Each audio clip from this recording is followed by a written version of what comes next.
साथियों, आप सभी को मेरा प्यार भरा नमस्कार। मैं मुकेश यादव, मैं टारगेट से, और आज हम लोग पढ़ेंगे कक्षा 10 की मैथ एक्सरसाइज 3.1 के बचे हुए क्वेश्चन को कंप्लीट करने का प्रयास करेंगे। अगर हम बात करें एक्सरसाइज 3.1 का, तो कल की क्लास में हमने प्रश्न संख्या 1 और 2 को कंप्लीट कर लिया था, और आज हम लोग पढ़ेंगे क्वेश्चन संख्या 1 और 2। जो भी बच्चे नहीं पढ़ पाए तो उनके लिए सजेशन यही है कि जाकर वो यूट्यूब से हमारा चैनल जो है हमारे चैनल से पढ़ सकते हैं।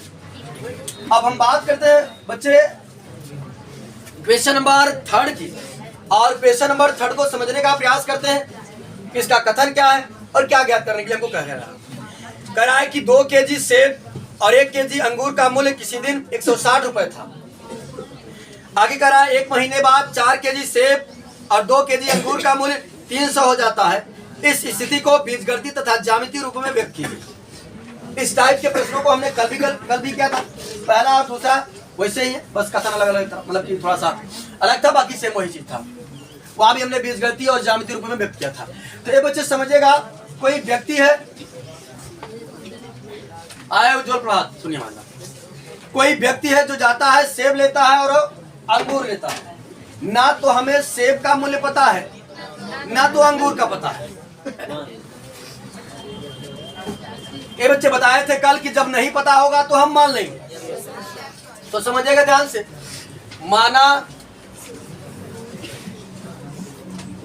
1 केजी सेब का मूल्य, अरे 1 केजी मानेंगे तब हमेशा एक ही माना जाता है। जैसे 2 केजी हो, 5 केजी हो, 10 केजी हो, हमेशा एक ही माना जाता है। माना 1 केजी सेब का मूल्य X रुपए तथा 1 केजी अंगूर का मूल्य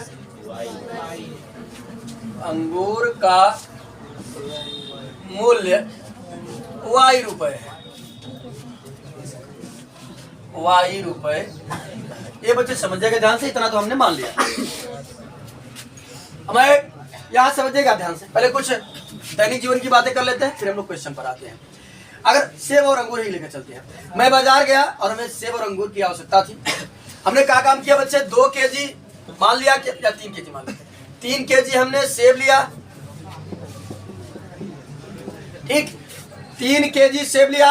हिमांशु कुमार, तुमको बाहर भगाने में वक्त नहीं लगा, हमको बता दे रहे हैं, कई बार वार्निंग दे चुके हैं, बात ना करो, बता दे रहे हैं, तुरंत बाहर निकालेंगे। हम बता दिए हैं कि न जानते बच्चे जान लो। सवाल अगर हम बता रहे हैं, अगर कोई इधर उधर बात करता है बहुत क्रोध आती है। सवाल बताते वक्त आपकी निगाहें व्हाइट बोर्ड पर होनी चाहिए। आपकी वजह से हो सकता है 2-4 बच्चे और डिस्टर्ब हो सकते हैं, उनको नहीं आता हो तब ध्यान समझिएगा। मैं बाजार गया और 3 केजी सेब लिया। कितना लिया? 3 केजी। ये बच्चे मान लेते हैं 1 केजी सेब का मूल्य जो था वो 40 रुपए था। कितना था? 40 रुपए। सुनते जाइएगा, 40 रुपए पर केजी सेब था। हमने 3 केजी सेब लिया, हाँ, और आगे सुनिए। और हमको अंगूर की भी आवश्यकता थी। हमने मान लिया कि 2 केजी अंगूर लिया। अंगूर जो था वो 50 रुपए किलो था। कितना था? 50 रुपए। तो आप हमको बताइए कि हमने कितना पैसा खर्चा किया? 220। ये आपको आया कैसे? पहले आपने क्या किया, क्वांटिटी इंटू रेट कर दिया, है ना, क्वांटिटी इंटू रेट, यानी आपने किया 40 गुणते 3, फिर इतना पैसा इधर आपका, फिर प्लस, फिर आपका हमने क्या किया 50 गुणते 2, रेट इंटू क्वांटिटी या क्वांटिटी, तब ने आपने पाया कितना 220। 4 दिए 12 120 और 50 दूना सब 220। तो अब हम आ जाते हैं प्रश्न पे। अगर बच्चे मान लेते हैं 1 केजी सेब का मूल्य अगर 40 रुपए था, तो 3 केजी निकालने के लिए आपने क्या किया, गुणा कर दिया। तो समझिएगा ध्यान से, बात जाते हैं अपने क्वेश्चन पर, आप समझाएंगे। अगर मैं बात करूं 1 केजी सेब का मूल्य कितना बच्चे, 100 रुपए।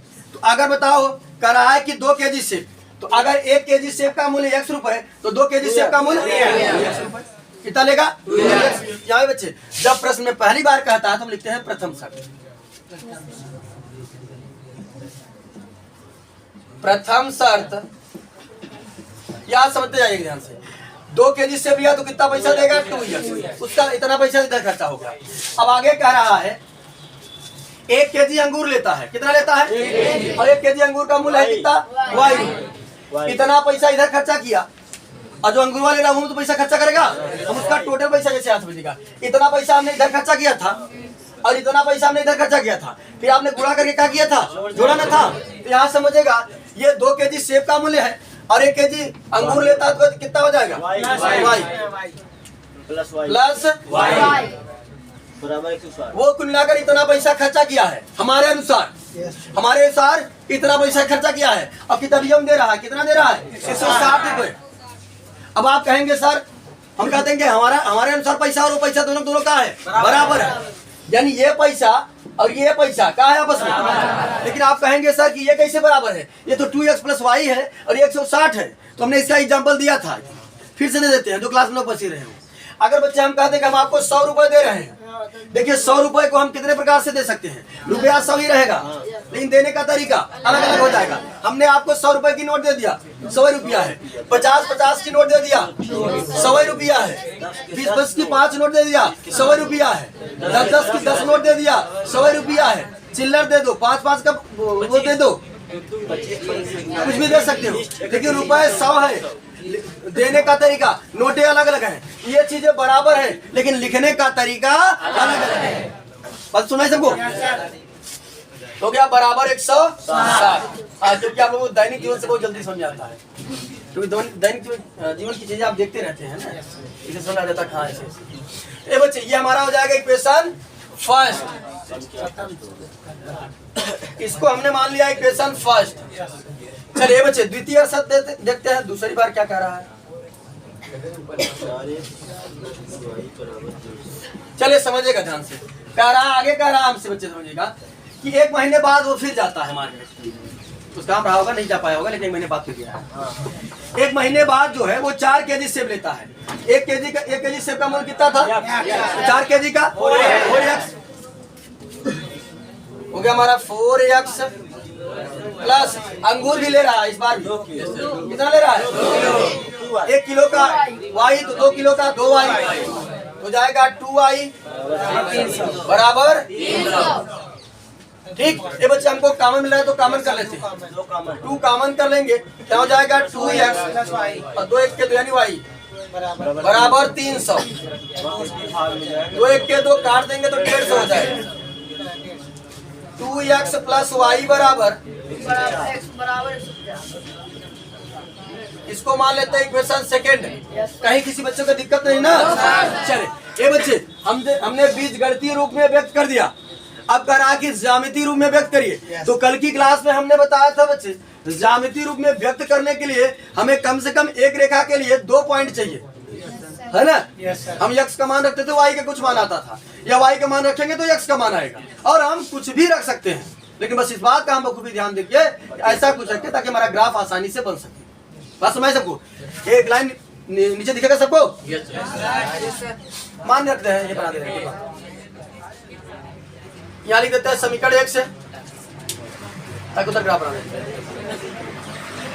समीकरण 1 से तो समझिएगा बच्चे ध्यान से, यहाँ डिब्बा बनाएंगे हम।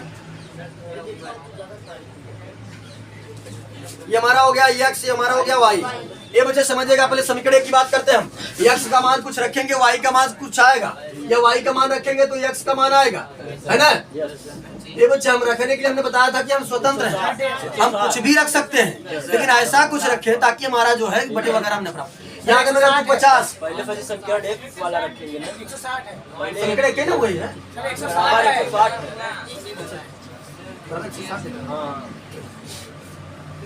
अगर यहाँ बच्चा हम रख दे कितना 50 गुना 100 घट के आ जाएगा 60, है ना। यहाँ समझिएगा मैं रखता हूँ x बराबर कितना 50 प्लस y बराबर 160। 50 दूना 100, उधर जाकर 160 में से अगर 100 घटे कितना बचेगा, y बराबर 60। ये बच्चे y बराबर 60 आया कब, जब x हमने कितना रखा था, y बराबर कितना आ गया 60। अब एक मान और रखते हैं, कितना रख दें, 2 2 रखें। अच्छा कुछ भी रख सकते हैं, अब 40 50 तो 40 से बचा सकते हैं, कितना रख दें 25 दूना 50 40 रख देते हैं। 40 दूना 80 घंटे कितना आ जाएगा 80। 60 रखते 60 दूना 120, 60 रख देते हैं ताकि उसके करीब प्राप्त हो।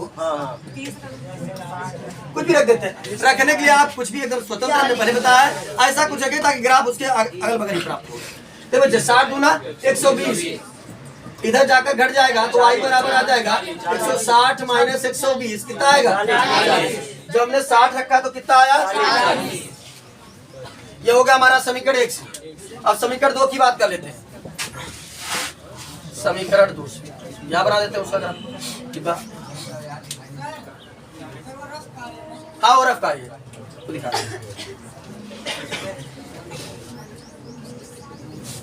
वो इसलिए समझा देते हैं, हो सकता है हर बच्चों का कैलकुलेशन फास्ट नहीं होता है, कोई बच्चे ऐसा तो इनका कैलकुलेशन इतना फास्ट नहीं होता है, तो वहाँ दिखा देते हैं ताकि उनको आसानी से हम समझा सकें। चलिए यहाँ समझिएगा बच्चे ध्यान से।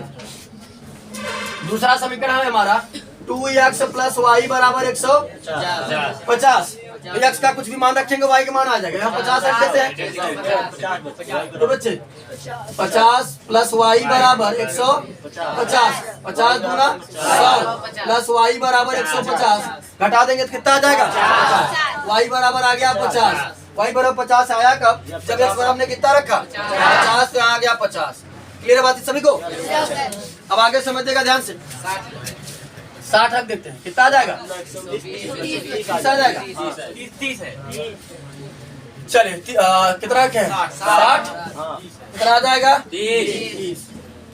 ये बच्चे 60 दूना 120, घट के आगे जाएगा कितना? 30। कितना रखा हमने? 60, आया कितना? 30। बातें सभी को क्लियर है? ये बच्चे चलिए अब हमको ज्यामितीय रूप में व्यक्त करना है, तो ग्राफ बनाना है। ग्राफ के लिए समझिएगा ध्यान से। ये हमारा x अक्ष होता है और ये हमारा y अक्ष होता है।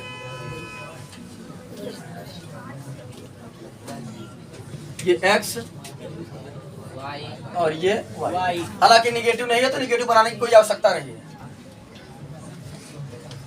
x या y का मान कोई ऋणात्मक आया का? नहीं आया, तो निगेटिव बनाने की कोई आवश्यकता नहीं है। चलिए ये बच्चे यहाँ समझिएगा, हमने देखा कि कुल मिलाकर के अगर बात करेंगे तो कितने कितने का अंतराल है?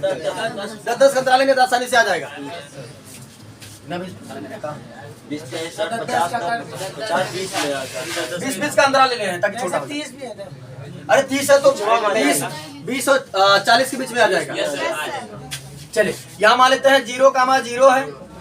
ये बच्चे यहाँ हमने माना 20 है, यहाँ 40 है और यहाँ मान लेते हैं 60। ठीक, ये बच्चे बात नहीं।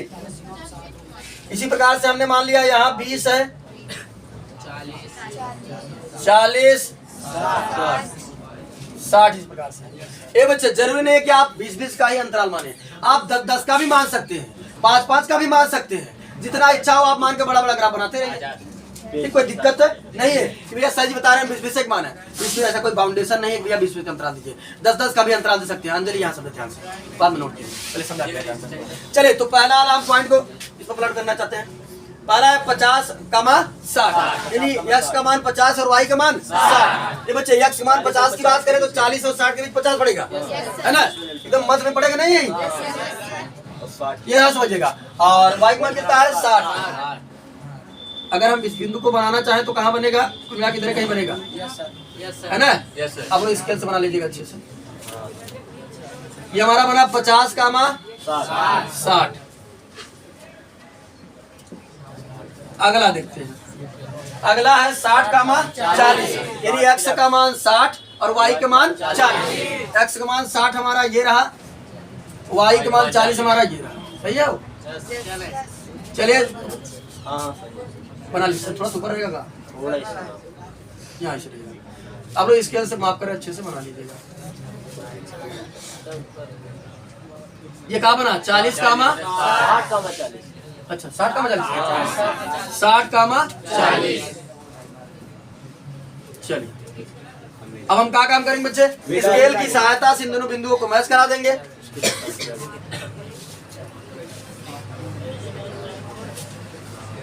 इस प्रकार से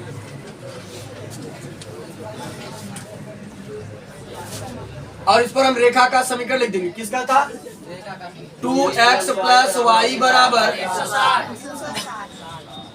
160 था। दूसरे वाले को हम बनाते हैं बच्चे, समझिएगा ध्यान से। x का मान 50 है और y का मान भी 50 है, तो 50 का मान, अगर 50 का मान 50 की बात करें बच्चे हम, तो ये कुल मिलाकर किधर कहीं इंटरसेक्ट करेगा, है ना? थोड़ा ऊपर क्या का ये ऐसे रहेगा का? चलिए ये कहीं बनेगा। Yes sir. अच्छे से आप इस कैलकुलेशन आपको बना लेंगे। चलिए ये 50,50 वाला पॉइंट रहा।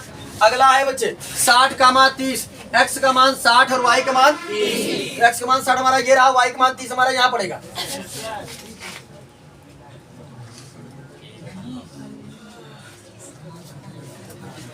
पचास सजी लिखे नहीं है। लिख दे रहे हैं ना अभी।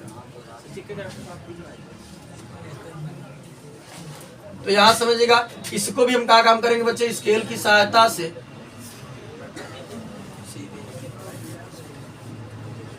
इस तरीके से इसको भी खींच लेंगे। ये कौन सा पॉइंट था? 50 का मान 50 वाला 60 का 30।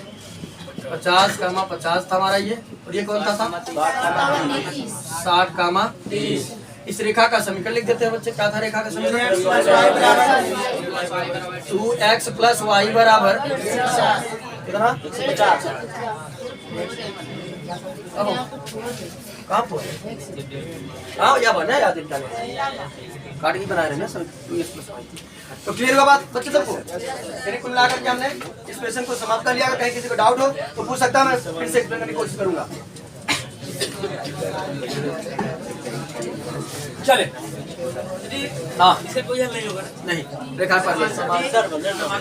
हाँ पर ले। आप 2 रख सकत है, 4 रख सकत है, 5 रख सकत है, 100 रख सकत है, 1000, करोड़, अरब खरब कुछ भी रख सकते हैं। बताओ, रखने के लिए आप एकदम स्वतंत्र है, कुछ भी रख सकते हैं। बस ऐसा कुछ रखना है ताकि ग्राफ हमारा छोटा बन जाए। बटे में आ गया तब कैसे बताएं? बटे में तो भाग करके 10 वाली बली देखिए कहाँ है, इसलिए कह रहे उससे बचना है ना हमको।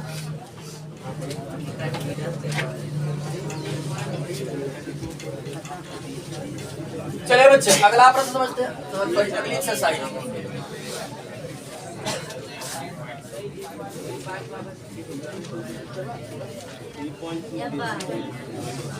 हाँ बच्चे शांत रहे। यानी यदि हम बात करें 3.1 की, तो 3.1 को हमने समाप्त कर लिया है। अब हम लोग पढ़ेंगे एक्सरसाइज 3.2। 3.2 को पढ़ने से पहले एक बार मैं बताई गई बातों को फिर से रिवाइज करता हूँ, ताकि जो इंट्रोडक्शन पार्ट में हमने बताया था एक बार फिर से रिवाइज हो सके। एक बच्चे समझिएगा, अगर बात करें हम तो हमने बताया था साधरो, हमने बताया था कि रेखाओं का कभी एक हल होगा, कभी अपरिमित रूप से अनेक हल होगा, और कभी कोई हल होगा। कभी हल संगत होगा, कभी असंगत होगा, है ना? और बताए थे कि रेखाएं एक बिंदु पर विच्छेद करती हैं, पैरेलल होती हैं या संपाती होती हैं। बताए थे। यहाँ समझने के ध्यान से एक बार सभी बातों को मैं फिर से रिवाइज करना चाहता हूँ, तो सुनिएगा ध्यान से। अगर रेखाएं हमारी इस तरीके से है तो ये कई बिंदु पर काट रहा है, इसका कितना हल होगा? कितना हल होगा इसका? एक हल होगा, क्योंकि रेखा कई बिंदु पर काट रही है, एक बिंदु पर काट रही है। तो जब रेखाएं एक बिंदु पर विच्छेद करती हैं तो एक हल होता है, 2 बिंदु पर विच्छेद करेंगे तो 2 हल होगा, 3 बिंदु पर विच्छेद करेंगे तो 3 हल होगा, मजे के बिंदु पर विच्छेद करेंगी तो मजे का हल होगा। बातें समझ आ रही है? तो समझिएगा ध्यान से। अब जरूरी नहीं है कि ऐसे ही काटे, आपके माइंड में एक चीज नहीं सेट होना चाहिए, यानी ये ऐसे भी काट सकता है, ये ऐसे भी हो सकता है, बहुत इधर हो सकता है। तो ये मत सोचिएगा कि इसे बीचों बीच काटेगा। अगर इसके ऊपर उसी पर काटे तो अरे तो वहाँ पहुंच रहे हैं ना संपाती, संपाती में जब मजे संपाती यहाँ समझिए मुझे ध्यान से। चाहिए नहीं, ये मत सोचिएगा कि एकदम ऐसे ये बराबर बराबर क्रॉस के साइन के जैसा काटेंगे। हमसे इससे मतलब नहीं है, हमसे ये ध्यान देना है कि एक बिंदु पर छेद कर रहा है कि 2 बिंदु पर छेद कर रहा है। अगर एक बिंदु पर छेद करेगा तो उसका केवल उत्तर क्या होगा? ये बच्चे इसका समीकरण बनता था जबकि अगर एक हल होगा तब तो होता था A1/A2 not equal to V1/V2। ठीक, क्या हो सकता है? उधर नीचे कुछ बच्चों को तो नहीं दिख रहा हो, A1/A2 not equal to V1/V2। ए बच्चे, अब ये A1 या A2 या B1 या B2 क्या था, हमने एग्जाम्पल लेकर के समझाया था। फिर एक बार मैं फिर से समझाने की कोशिश करता हूं। यहां समझने के बच्चे ध्यान से मान लेता हूं ये 2x प्लस 3y है, माइनस 1 मान लिया हमने, बराबर हो गया 0। एक समीकरण हमारा ये हो गया। दूसरा मान लेते हैं 3x माइनस 2y प्लस 4 बराबर 0। हमारे पास दो इक्वेशन है, चलो सामने समझो। दो इक्वेशन है ये बच्चे समझिएगा, जो हमारा रैखिक समीकरण में। अच्छा ये कौन सा समीकरण है, कैसे पता? अच्छा ये कितने चर में है? कौन कौन चर है? कितना पद है? 3 पद है, 1 2 3। चल हाँ, ये आप लोगों में 20 क्वेश्चन जो है ऑब्जेक्टिव देने लगा, तो ऑब्जेक्टिव ऐसे ही देगा, क्वेश्चन पूछ लेगा। तो जो छोटी छोटी बातें उससे आपको दिमाग में होनी चाहिए। चलिए समझिएगा ध्यान से। हाँ भैया, हाँ तो जरूर है कि तो जरूर है, कुछ भी घुमा फिरा कर इधर उधर से पूछ सकता है, इधर उधर घुमा करके कुछ भी पूछ सकता है ना। जब आप पूरी तरीके से एकदम अच्छे तरीके से जानते रहेंगे तब, यानी घुमा फिरा जरूर है, क्या समझिएगा, जरूरी है कि पूछ लेगा, घुमा फिरा कर कुछ भी पूछ सकता है। तो आपको एकदम अच्छे तरीके से सारी परिभाषाएं, सारे रूल आपको पता होना चाहिए। तो कुछ भी पूछेगा आप जवाब दे देंगे, बस समझ। चलिए आज समझिए कुछ ध्यान से। हाँ, जो हम पढ़ाए थे वो गुणनखंड वाला, जैसे कह रहे थे 144 का फैक्टर करिए, आया था ना सवाल में। ये आप बोर्ड पेपर मिलाएंगे, आया है। जैसे काटेंगे इसको कितना हो जाएगा? अरे नहीं, 2 से काटेंगे, 72 36 18 9 3 होता ना। यानी ये बच्चे 144 बराबर 2 गुणते 2 गुणते यही है। चलिए यहाँ समझिए, हो जाता है 2 घाते 4 गुणते 3 घाते 2। यहाँ समझिए, बोर्ड एग्जाम में आया था, हमने बताया था कि इसको पढ़ लीजिएगा अच्छे से।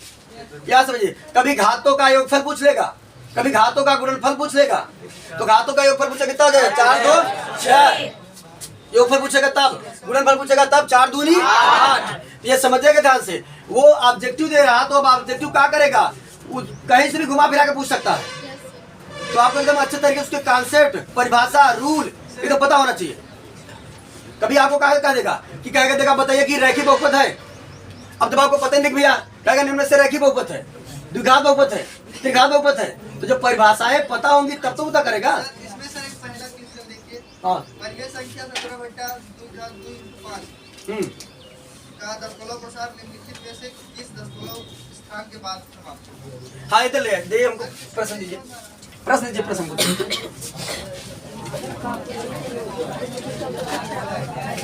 जोड़े तो खास जोड़ से पूरा 2x प्लस 3y जमा जैसे ना, माइनस कितना था 1 बराबर 0। नहीं पेपर पास मेरे पास 3x माइनस 2y बराबर प्लस 4 बराबर। अलग पेपर में। हाँ कौन सा प्रश्न है? हाँ याद समझिएगा, करा कि परिमेय संख्या 17 समझिएगा, परिमेय संख्या 17/2 का स्क्वायर इंटू 5 का दशमलव प्रसार निम्नलिखित में से किस दशमलव स्थान के बाद समाप्त होगा। यानी याद समझिएगा ध्यान से। पहले हमें क्यों इसको क्या करना है, दशमलव में चेंज करना है। तो समझिएगा बच्चे, ये हो जाएगा 17/, यहाँ जाके समझिए 2 के घाते 2 इंटू है। तो जब हम बता रहे थे, मुझे बताया था कि हम अगर नीचे अगर 10 हो जाए, नीचे अगर 10 हो जाए तो मैं आसानी से चेंज कर सकता हूँ। बताया था, अगर नीचे 10 हो जाए तो मैं बहुत आसान तरीके से चेंज कर सकता हूँ। तो अब हमें ये पता चला कि यहाँ 2 के घाते 2 है, और अगर घात समान होता तो 2 पंचे क्या कर देते। तो हमें क्या करना होगा, घात को क्या करना होगा, समान करना होगा। तो समझिएगा बच्चे ध्यान से, इसको हमने कोई छेड़छाड़ नहीं किया, रहने दिया। हमें कुल मिलाकर के 2 के घाते अगर 2 है तो 5 के घाते भी 2 बनाना है। अब 5 के घाते 2 आएगा कब, हमारे पास एक घात अवेलेबल है, एक घात से हम क्या करेंगे, गुणा कर देंगे। तो यहाँ समझिएगा ए बच्चे, अगर मैं नीचे केवल गुणा करता हूँ तो ये तो नाइंसाफी होगी। जो गुणा किया जाएगा ऊपर भी किया जाएगा, ताकि हमारे दिए गए मान में कोई चेंजिंग न आए, यानी वही चीज लिखा हो।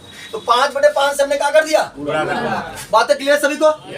ये बच्चे 17 बचे 85, यहाँ समझिएगा ध्यान से, इसे करेंगे हो जाएगा 2 के घाते 2 इंटू 5 के घाते 2, क्लियर बात सभी को, हो जाएगा 85/2 पंचे 10 के घाते, क्या हो जाएगा 100, क्या हो जाएगा 0.85। ये बच्चे यहाँ समझिएगा ध्यान से, 85/100 अगर भाग करेंगे तो कितना आएगा। ये बच्चे इसमें समझिएगा ध्यान से, इसमें 2 जीरो है तो 2 अंक के बाद 10 लगेगा, बताए थे। अगर 3 जीरो होगा तो 3 अंक के बाद 10 लगेगा जी। भाग करके चेक कर लीजिए, हमने आसान तरीका भी बताया था, हमने भाग वाला तरीका भी बताया था, बताया था।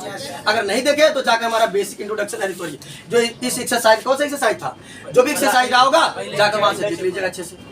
तो यहाँ समझिएगा ये हो जाएगा 0.85। अब देखते हैं क्या प्रश्न में कह रहा है, अब हम प्रश्न को समझने का प्रयास करते हैं। तो यहाँ समझिएगा, अगर आप परिमेय संख्या इतने का दशमलव प्रसार निम्नलिखित में से किस दशमलव स्थान के बाद समाप्त होगा, तो कितने अंक के बाद, 1 2 अंक के बाद समाप्त होगा। बात क्लियर हो गई, कोई डाउट?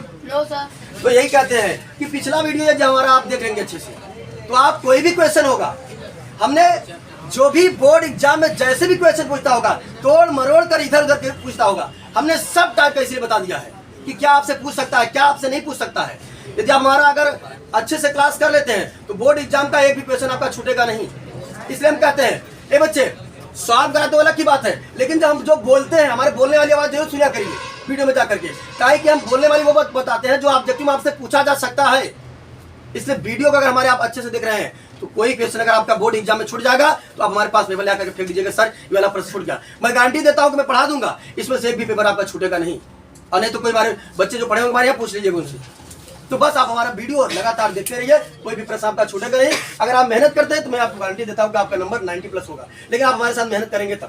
भैया मैं ध्यान समझिएगा, दूसरे के अनुसार सिर्फ रास्ते दिखाए जा सकते हैं, मंजिल आपको खुद की मेहनत से मिलेगी। मैं सिर्फ रास्ते दिखा सकता हूँ, मैं आपको सिर्फ लड़ने लायक बना सकता हूँ, लेकिन मैं आपके लिए लड़ने नहीं जाऊंगा, लड़ना तो आप ही को पड़ेगा। बस सुनाई तो चले आ जाते हैं, यहाँ पर हम सिखा रहे थे क्या था।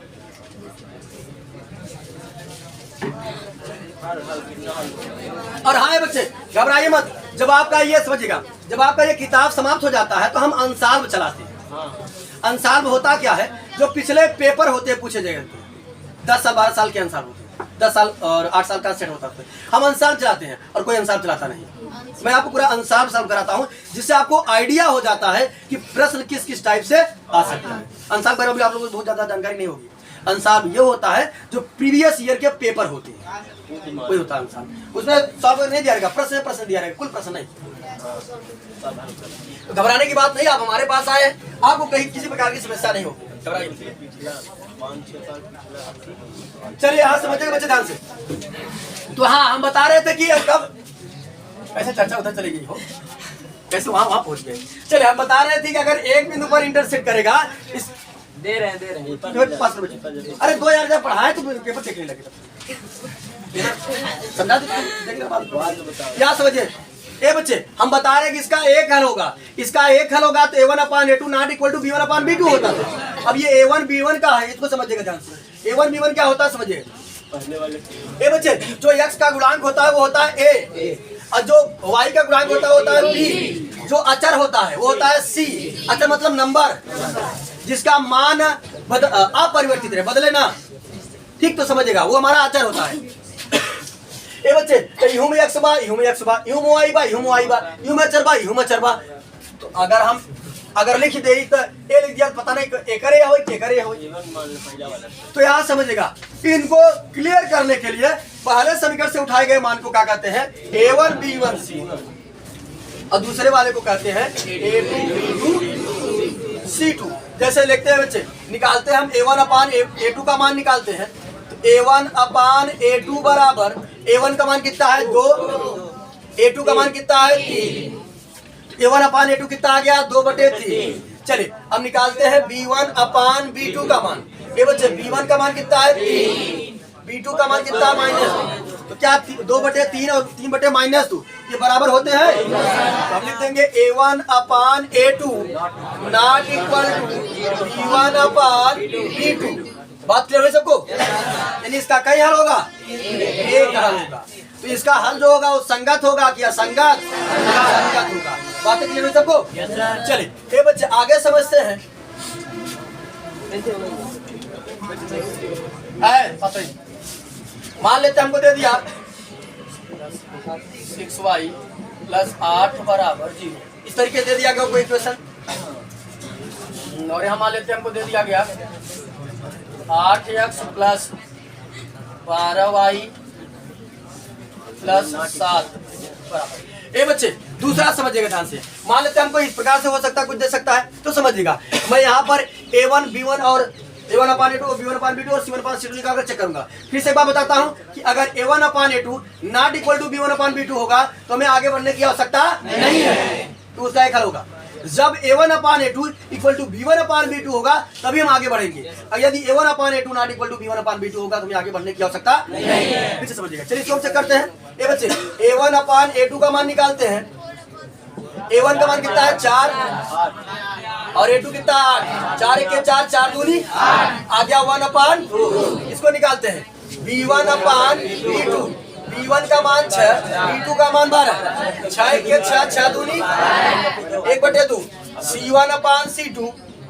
ये बच्चे c1 का मान और c2 का मान 7। हमने देखा कि a1/a2 और b1/b2 में आपस में तो बराबर है, यानी कहेंगे a1/a2 equal to b1/b2 not equal to c1/c2। ये बच्चे जब ऐसा रिलेशन बनता है तो हमारा जो रेखवा होता है वो समांतर होता है। ठीक, बात समझ आई? तो जब रेखाएं समांतर होगी तो बताओ कई जगह काटेंगी? कहीं नहीं काटेंगी। जब कहीं नहीं काटेंगी तो कई हल होगा? कोई हल नहीं होगा। तो जब हल नहीं होगा तो संगत होगा कि असंगत? बताए थे। चलिए तीसरा कंडीशन बच्चे बनता है, एग्जाम्पल उठा लेते हैं हम।